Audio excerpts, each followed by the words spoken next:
2.5 cent land, அதாவது 1000 சதுர அடி, வெறும் 6.5 லட்சம் ரூபாய் மட்டும் தாங்க சொல்றாங்க. இந்த லேஅவுட்டுக்கு டிடிசிபி அப்ரூவ்டோடவே வந்துருதுங்க. இந்த லேஅவுட்ல உங்களுக்கு இடம் மட்டும் இல்லாம வீடும் கட்டி தராங்க. வெறும் 18 லட்சம் ரூபாய் கொடுத்தீங்கன்னா இடத்தோட சேர்த்து வீடும் கட்டி தராங்க. இந்த லேஅவுட் எக்ஸாக்டா எங்க இருக்குன்னா மேட்டுப்பாளையம் டு சத்தி மெயின் ரோட்ல சிறுமுகைக்கு அருகில் தாங்க இருக்கு. இந்த லேஅவுட்ல இருந்து ஊட்டிக்கு வெறும் 55 கிலோமீட்டர் மட்டும் தாங்க. அதனால நல்ல கிளைமேட்டும் இருக்கு. ஒரு சூப்பரான லொகேஷன், மிஸ் பண்ணிடாதீங்க. இந்த லேஅவுட்டோட நேம் ஸ்ரீ விநாயகா கார்டன்ஸ். லேஅவுட்டுக்கு பக்கத்துல ஏகப்பட்ட அம்யூனிட்டிஸ் இருக்குங்க. காலேஜ் இருக்கு, மேட்டுப்பாளையம் பக்கத்திலேயே இருக்குங்க. ஒரு சூப்பரான லொகேஷன்ங்க. பக்கத்திலேயே பண்ணாரி அம்மன் டெம்பிள் இருக்குங்க, பண்ணாரி அம்மன் காலேஜும் இருக்கு. அதனால மிஸ் பண்ணிடாதீங்க. மொத்தமா 100 பிளாட்ஸ் மட்டும் தாங்க இப்போதைக்கு இருக்கு. இந்த லேஅவுட்ல மட்டும் ஒரு பிளாட் இப்போதைக்கு வாங்கி போட்டீங்கன்னா ஃபியூச்சர்ல ஏகப்பட்ட ரேட்டு போயிருப்போதுங்க. அதனால மிஸ் பண்ணிடாதீங்க.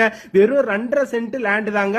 மொத்தமா சேர்த்து வெறும் 6.5 லட்சம் ரூபாய் மட்டும் தான் சொல்றாங்க. இந்த லேஅவுட்ல நீங்க ஒரு பிளாட் வாங்கணும்னு நினைச்சீங்கன்னா டைரக்ட் ஓனர் நம்பரே கொடுத்துட்டு இருக்கேன். இந்த நம்பருக்கு டைரக்டா கால் பண்ணிட்டு நேர்ல வந்து விசிட் பண்ணி பாருங்க. உங்களுக்கு பிடிச்சிருந்தா உடனே வாங்கிருங்க. இந்த ஏரியாலே இந்த லேஅவுட்ல மட்டும்தாங்க ரேட் ரொம்பவே கம்மியான பிரைஸ்ல இருக்கு. உங்களுக்கு லோன் வேணும்னாலும் அரேஞ்ச் பண்ணி தராங்க. உங்களுக்கு பிடிச்சிருந்தா உடனடியா இந்த நம்பருக்கு கால் பண்ணிடுங்க.